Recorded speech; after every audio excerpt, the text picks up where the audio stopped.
gained independence in 1965, the Gambia was one of the most peaceful and democratic countries in Africa. But from the ravages of slavery and colonialism, Gambians are about to experience more. With a young civil service, budding economy and poor population, a devastating history chapter is to be written in the summer of 1981. Conflict rears its ugly head, chasing away the long-cherished post-independence peace of the country. Kukwai Samba Sanyang is prepared to oust the democratically elected government of Sir Dawda Kiaraba Jawara. But friendship with world democracies pays off for the rescue of a country which finds itself helpless in the hands of those who call themselves the Supreme National Revolutionary Council. Kukwai Samba Sanyang leads this movement. I was half awake when I heard someone screaming on the radio, because I always sleep with the radio on. And it kept on going for a while. Then I said, well, this is unusual to have a drama being played at this time of the day in the morning. And then I got up and really realized that there was someone shouting those things on the radio actually at that very moment at the Radio Gambia, mile 7. However, this event comes after red security signals to which the Jawara regime allegedly turns a blind eye. We are now in the 1980s. The clouds are forming, giving way to the Kukwai left-wing insurgency, having an easy ride against the field force of the country. The establishment of Movement for Justice in Africa, MOJA, by Liberian Togbana Tepote, is reported to have inspired revolutionary activities among the youth in Liberia, Ghana and the Gambia. In Gambia, one can see graffiti on the walls of the capital city and provincial towns, calling for violent means of changing government by fighting. Shall we have a change is among the writings on walls. Pictures of arms and ammunition are also reportedly printed by Moja. Literally, the government failed to see the writing on the wall. The 1981 coup d'etat was in the woodwork long before 30th July. Everybody saw it coming. That is why, as a historian, I believe one explanation why it happened was just the PP government had quite a reckless approach to security. The Gambia Socialist Revolutionary Party is subsequently born. The party is led by Dr. Jibril George, who, in an interview with Britain's The Sun newspaper on July 29, 1980, had expressed the need to overthrow the Jawara administration. The Movement for Justice in Africa's Gambia's chapter and the Socialist Revolution Party give rise to radical ideologies for change among Gambian youth. As their revolutionary fervor gains momentum, Jawara's boat, Mansa Kilaba, and his yacht, Barajeli, are burnt. Things were happening, to tell anybody that, a cataclysm might be in the offing. Well, I mean, a huge eruption of anti-government, violence. Because to add to Moja, he also had other revolutionary groups in Banjul and Serekunda. On the 27th October 1980, Commander Eko Mahoney, the deputy commander of the Gambia Field Force, a paramilitary wing of the police force, was shot dead by Mustafa Danso, a constable in the same force. This incident is believed to be one of the catalysts of the events that were to unfold in the summer of 1981. Such deadly and destructive activities, coupled with telephone threats to senior government ministers, leave the government with no option but to ban the underground movements by decree. As a consequence, they were never registered under Gambian law. I wouldn't really say all those incidents disconnected, in my view, prepared my mind for what happened in 1981. In fact, I think what was attempted in 1981 by its sheer recklessness. The Gambia's Field Force, a paramilitary wing of the police, suffers from disaffection among its personnel. The force is not the best place to be for many young people, even though unemployment is high in the youth population. An armed rebellion seems imminent. This wouldn't be a military-led rebellion, as was the case in many African countries, but a civilian uprising whose appetite for power could not be satisfied through the ballot but the bullet.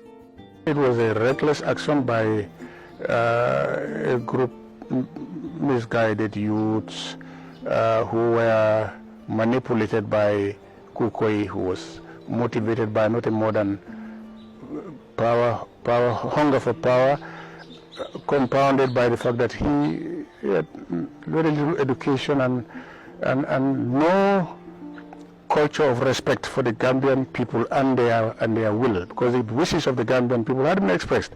So by trying to subvert that, overthrow that government, he was showing disrespect above all to the Gambian people. Still in the 1980s, the youth of the country accused the Jawara administration of corruption and nepotism.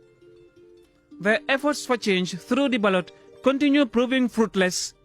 Jawara keeps sweeping the polls with landslide after landslide.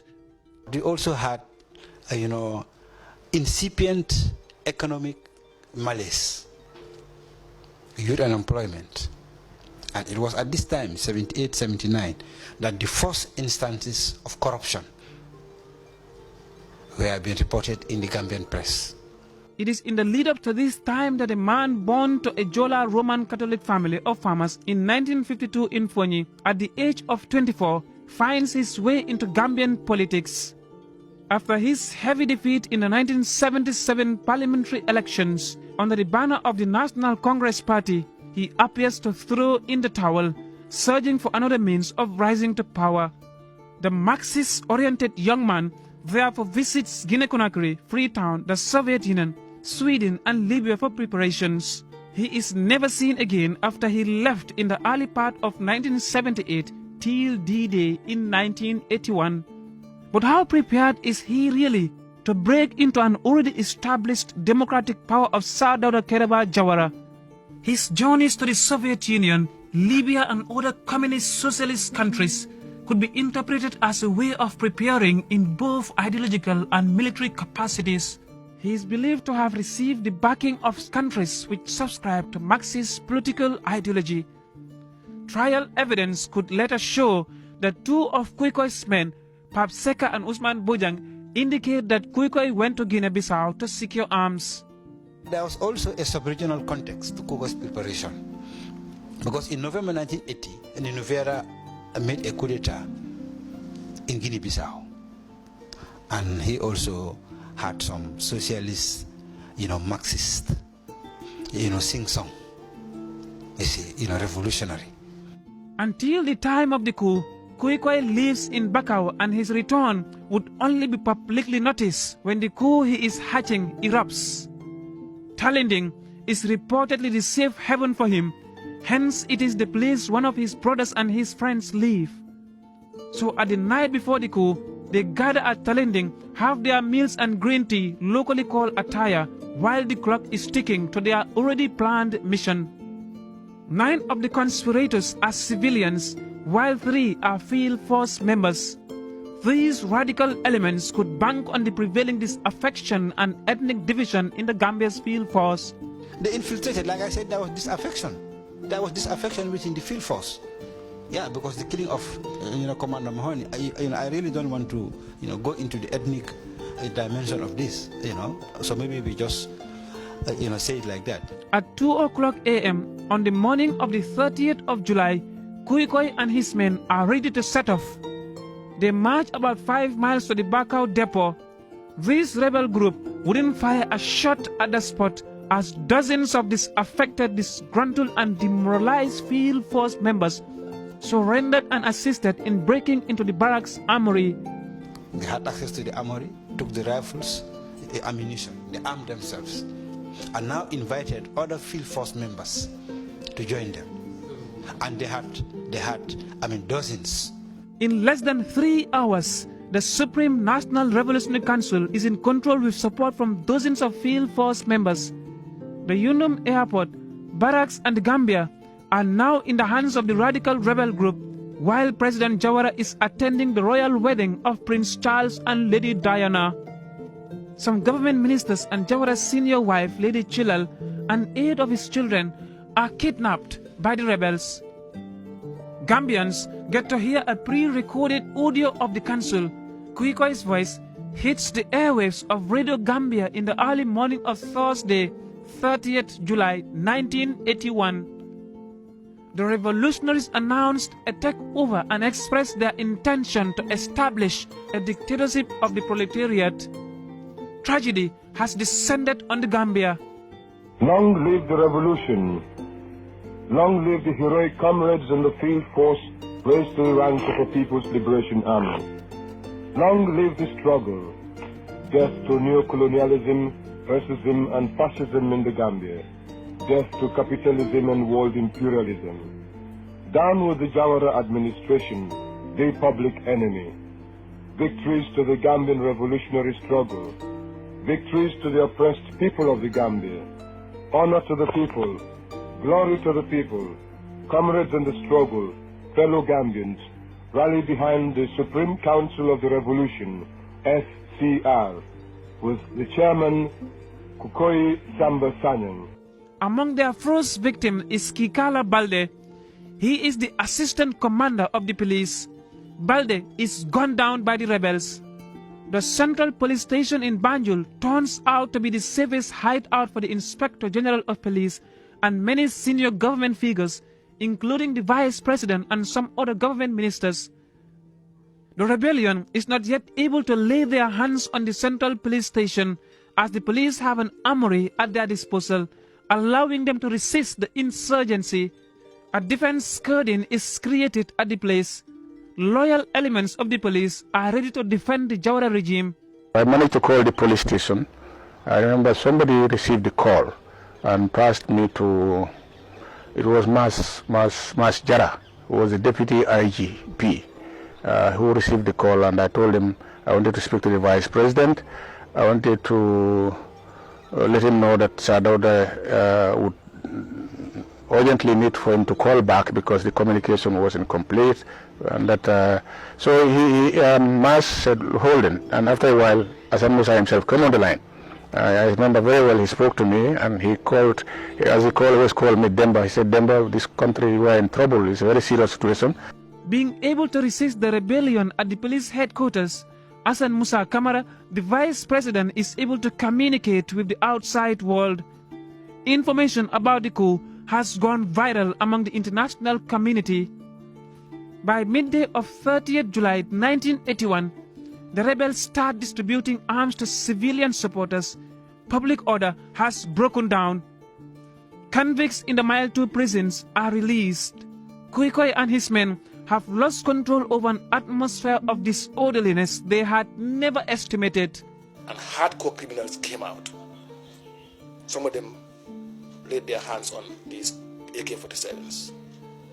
One of them stayed in our street where I was staying in Banjul, had been in prison for many times before.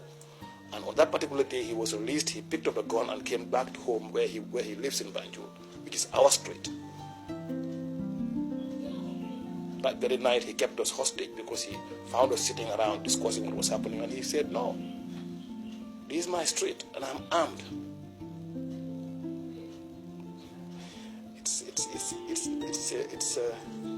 It's something in my memory that perhaps I could have died with. While conflict is on the rise, looting, robbery, rape and killing by and among the rebels and civilians takes center stage. Shops run empty. The death toll increases as does sexual violence against women. Even at this early stage, the rebel group has begun to somewhat splinter, leading to the killing of the Gambia Revolutionary Socialist Party founder, Jibril George, at the depot. The Royal Victoria Teaching Hospital and the Medical Research Council are full to overflowing, treating patients while the Banjul mortuary receives dozens of dead bodies. People are going into shops, cutting away, goods and merchandise, to their houses. New fridges, stand fans, ceiling fans, cooking machines, washing machines, vehicles, anything of value, was, cutting away by civilians into their various homes in Banjul. Now, as you can see here, even textile. Here's a looting scene, in Higgins, in Banjul. Even textile shops, were attacked. Nobody actually knew what was unfolding. So I strolled down to Independence Drive, and then I came from Wellesley. I came through Wellesley, and as you see, if you know Banjul, coming through Wellesley, what you face is the street where the mortuary is located. So I walked across the street, Independence Drive, and then I saw dead bodies. It dawned on me that something serious is happening. 105 hostages, including Lady Chilal Jawara and the children, are in the hands of the rebel at the Bakau depot.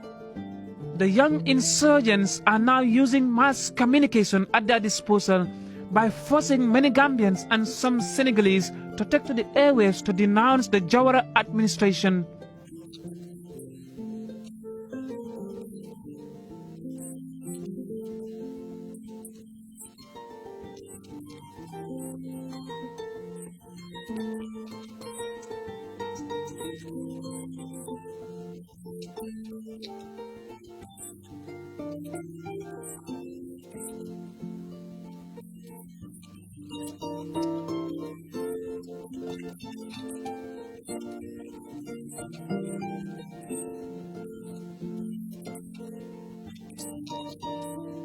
The Gambia's High Commissioner to Senegal is also at the center of events as he tries to play the tool of diplomacy at his disposal. He is Bakary Bunjal Dabo. Invoking the 1965 Mutual Defense Pact between Senegal and the Gambia is one tool in his diplomatic armory. Only a neighboring country can help in such an emergency. The Defense Pact was signed with Senegal on the same day the Gambia gained independence from Britain. The rebellion comes as a surprise to Jawara, who believes democracy means security at home. Senegal President Abdou Diouf is contacted and convinced of the need for military intervention. Both head of state share the belief that the rebellion is externally motivated. Abdou Diouf therefore wastes no time in giving the green light to his military to intervene. Very swiftly, operational deployment by the Senegalese military command swings into gear. The military needed that. They needed that kind of intelligence to know what kind of atmosphere they are going to send their troops. So I was there when Bayam come online on the radio line, and I could hear him speak very distressed. He was saying in French, "Il y a des morts, il y a des morts. There are dead people all over. The rebels, some of them are on drugs." He was saying that very strongly. The insurgents are not happy with Senegal's intervention, and they demand the immediate withdrawal of Senegalese troops. They describe the military intervention by their neighbor as Senegalese meddling in Gambia's domestic affairs. Kukoy and his men call for the OAU and UN member states to condemn Senegal's military intervention.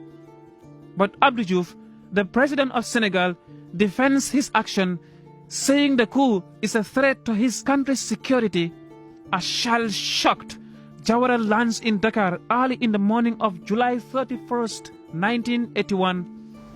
When the Senegalese were landing, the Senegalese troops were landing in Banjul to restore democratic order, Kukoy walked to Sirif Diba's house. Sirif Diba was then leader of the opposition, to ask for the number of Gaddafi. Kukoy told Sirif Diba, "I want Gaddafi's number because he promised me something and now it's time to get it because the Senegalese have invaded the Gambia." The international community, most of whom are affiliates of Western-style democracies, condemned the coup in the strongest possible terms and promised support of the seemingly losing Jawara government. I was called and taken to the presidency to be informed officially that the government of Senegal had decided to intervene and to intervene decisively because they were convinced by what we, the Gambian government, told them, and also based on other information, intelligence they had, that the incident was an externally inspired violent military action trying to topple the government. Being threatened by Senegal's never-retreating troops, Kuikoy Samba Sanyang, goes on Radio Gambia and threatens to execute 29 hostages, including all Jawara's 8 children and wife, and some members of his cabinet if the Senegalese troops do not withdraw.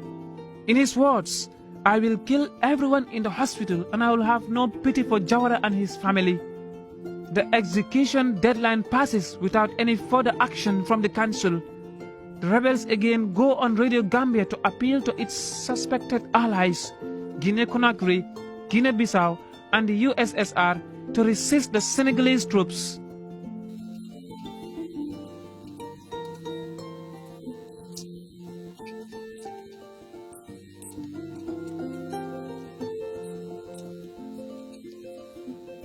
President Jawara have requested Britain's help, and Gambia's former colonial master responded with caution by tapping in the intelligence of their Special Air Force Service Regiment known as the SAS.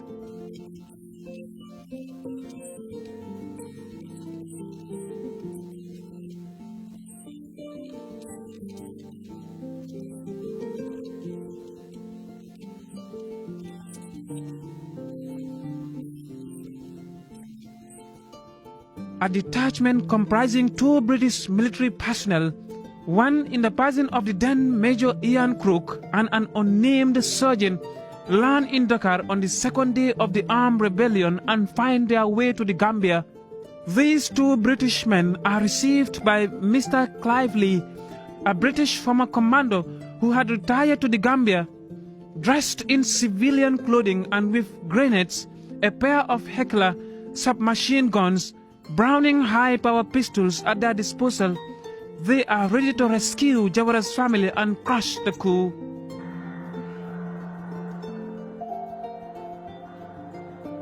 At the Medical Research Council, Jawara's family is carried from the depot where they have been detained on the eve of the coup, receiving treatment under the watchful eyes of the rebels. The SAS men disguise themselves as doctors and by soft words deceive the rebels into disarming themselves. Without a gunshot, they therefore cast their net onto the rebels and get Jawara's family and other hostages released. There was just one man in the army, and he happened to be near a television cameraman at the time, and in no time at all, he just looked at us and he said, "No effing pictures." And that was that. It was clearly SAS men. Lady Chilel, a senior wife of former President Dawda Kiaraba Jawara, tell us her experience in the hands of the rebels.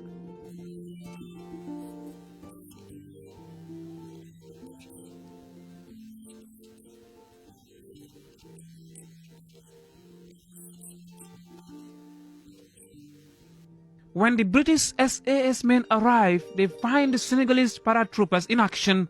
They subsequently join the professionally French-trained army to create a strong force to mop out the rebels. Having completed their mission, after Jawara's return to the Gambia onto the 4th day of the insurgency, they fly back to the United Kingdom. The 2 SAS men upon return at home nearly faced being court-martialed for exceeding their order to observe and advise. According to military sources, when Mrs. Thatcher heard about the SAS's role, she personally intervened. Instead of getting rid of them, she suggested that they should be decorated. After 2 days of calamity in the Gambia, escorted by Senegalese security, President Jawara has flown back to the country to resume his seat of power. At home, the dust is yet to completely settle. On his arrival, Jawara holds a press conference in front of many journalists, including the international press. In this press conference, Jawara claims that he has evidence to show that those who have staged the coup got extensive training, arms and advice from outside countries. He calls for calm and promises victims' families of the coup a thorough investigation into the matter, after which culprits will be brought to book. The next thing they did, was to apprehend anybody, who was carrying a gun.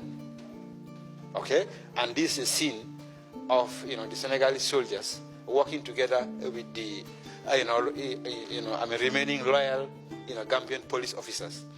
Arresting, alleged coupists. Okay? And like I said, 2,000 people were arrested in connection with the 1981 coup. So in fact, there was another commission, okay, which was, led by Alaji Siah Juf. I think that commission was basically to now go over, the list of these 2,000, arrested people, to make sure that nobody who was not guilty, remained in detention. Okay, so that also was a very, successful, enterprise. The president also announces that he will set up a commission which will be in charge of recovery and control of looted items. When the commission swings into action, dramatic scenes unfold. Honesty is manifested by some Gambians who took part in the massive looting as they voluntarily show up and return looted items. People will, carry like a whole fridge, and take it back into the commission and said, I took this, and I'm very sorry.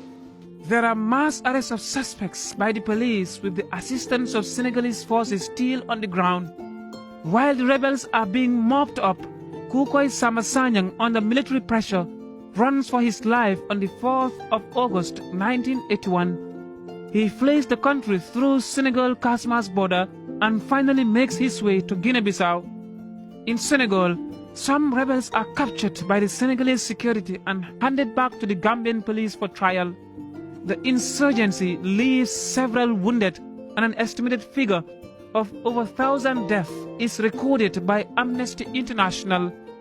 Hundreds of bodies, corpses, were rotting, in the streets of Banjul and Serekunda and environs.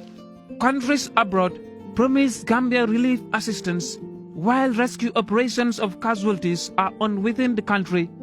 Hospitals are full, and the first aiders are in action, risking their lives to the terror. As the amount of people arrested increase, okay, the government had to create new detention centers like at the Bakau Primary School, and here also the Red Cross were allowed to come and to offer their services, particularly to facilitate family contact between the detainees, okay, and their families. Gambians at home and abroad give aid, either in cash or in kind, to support victims and their families. On Thursday, the 13th of August, the West German government announces that it is giving £22,220 plus ambulances, food, and sending technical advisors. I spent a lot of time, for instance, going to the military airfield in Wakam to receive flights bringing wounded people, from even dead people, and attend to them. Where there are dead people, to also represent the Gambia, to present condolences to their families once they are identified. 4 days after Kukoi Samasanyang fled the country to Guinea-Bissau, according to a Bissau delegation to Banjul on the 29th of August 1981, 9 rebels, including their leader, are under custody of the Bissau authority, and they promise to hand them over to government of the Gambia. The promise is never fulfilled. By the end of August, almost 2,000 Gambians had been detained. In fact, Mile 2 was full. The prison in Georgetown was full. The Josong prison was full. So they had to use Bakau Primary School as a new detention center, and the Birkama, and also, to use a facility in Birkama as another detention center. Following the aftermath of the short but bitter first-time experience of a coup in the Gambia, Yundum Airport, which was shut in the wake of the coup, is declared open for business on Monday 10th of August 1981. Less than 2 months after the coup in 1981, Danso, who shot and killed the Field Force Commander Eko Mahoney in 1980, was found guilty and sentenced to death and executed, marking the first time since independence that an execution was carried out in the Gambia. 6 months after a narrow escape from the abortive coup of 1981, Senegal and the Gambia formed a loose confederation. Among the motivation of the confederation was to foster cooperation between the Gambia and Senegal, in which security and defense of their people in the wake of aggression is paramount. On the 12th of November 1982, the agreement is signed by Dawda Kiaraba Jawara and the President of Senegal, Abdou Diouf. We have photos here in the museum, showing the signing of the confederal agreement at Kawur. While the government and its supporters defended the move, the Confederation is criticized by some Gambians, particularly among the educated elite. It saved him, but for a while, because the conditions under which he came together with Senegal included, he said that at some point he should be the head of the Confederation. When Abdou Diouf was the head since the beginning, then all of a sudden Jawara said he also has to, it should be, in turn. And that is what brought the division. Before 1984, Gambia didn't have an army, but a field force, a paramilitary wing of the police. It composed of about 500 men whose competence to handle defense and security in the country was poor, as events showed. From 1981 to 1984, Jawara's security was in the hands of the Senegalese force of the gendarmerie. After the Kukoi incident, we had to draw lessons from that experience. And one of the weaknesses we found was that the Gambia as a state had very weak security institutions, because apart from the main police, we only had a paramilitary unit called the field force, which was in terms of capacity very, very weak. Not only weak capacity, but discipline was bad. So really, for a country to rely on that for its security, we found out was not good. The Senegambia Confederation, formed in the wake of the abortive coup, was headed by Senegal President Abdou Diouf. The presidency was not rotational. The romantic relationship between the Gambia and Senegal, bound by the Confederation, wouldn't even last a decade. On the 30th of September 1989, Senegal's government, without consultation with its Gambian counterpart, announced unceremoniously their withdrawal from the Confederation. The two-state confederation is thus completely dissolved by Senegal's decision to withdraw. So he started giving his back to the Gambian security and mortgaging our future to the Senegalese security for his own personal safety. Or not for the country's personal safety, but for his own personal safety. And that saved him. It saved him, but for a while, because the conditions under which he came together with Senegal included, he said that at some point he should be the head of the Confederation. When Abdou Diouf was the head since the beginning, then all of a sudden Jawara said he also has to, it should be, in turn. And that is what brought the division. Gambia is now left alone to manage with its own security constraints. A security vacuum is left amidst withdrawal of the Senegalese gendarme from the Gambia. Another coup attempt is brewing by other military men who seem to have learned lessons from the abortive 1981 coup. Years later, nepotism, corruption, and so on are again part of the everyday vocabulary of a military council which would successfully topple President Jawara's long-time rule.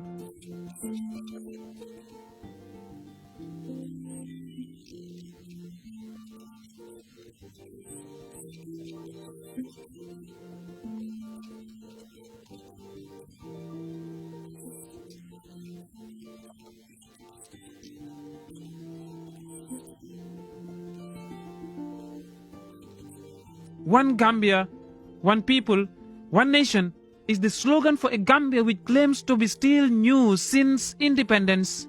The country is moving forward and positive change is needed, but change can only come when Gambians learn from history and do not allow themselves to be trapped in the negative experiences of the past.